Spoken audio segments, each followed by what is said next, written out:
अस्सलाम वालेकुम नाज़रीन, आप देख रहे हैं कि ये मेन पुल है जो कि कराची और बलूचिस्तान को मिलाती है।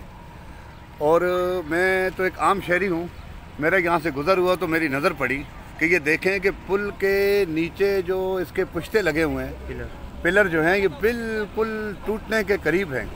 अगर इस पुल पे 40-50 गाड़ियाँ इकट्ठी जमा हो जाएंगी तो मुझे 100% चांस है कि ये पुल गिर जाएगी। और जब पुल गिर जाती है तो फिर हम देखते हैं कि जी सब इदारे पहुंच जाते हैं, एडी साहब भी आ जाते हैं, तो हुकूमती इदारे भी आ जाते हैं। अब हम आपसे ये मुतालबा करते हैं कि इसको क्यों नहीं आप जो है ना वो निशानदेही इसकी क्यों नहीं करते, मीडिया वाले दूसरे तीसरे क्यों नहीं कर रहे? क्या हमें किसी साने का इंतज़ार है? उसके बाद ही जो है ना ये काम करना होता है। तो आप खुदारा हकाम बाला से मैं गुजारिश करता हूँ कि आप इस मसले को सीरियस लें और इसको देखें आके कि ये पुल जो है ना बिल्कुल गिरने के करीब है।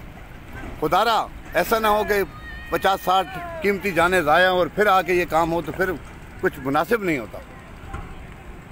मैं मीडिया मालकान और दूसरे जो भी हमारे एंकर परसाना जो इदारे हैं उनसे गुजारिश करता हूँ कि आप मेहरबानी करें और आके इसको देखें।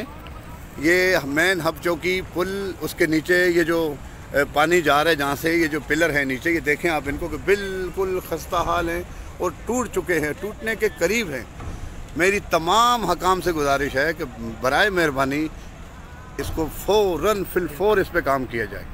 ऐसा ना हो कि हम बाद में जो है ना फिर पछताने के अलावा कुछ भी नहीं मिलता। बहुत शुक्रिया।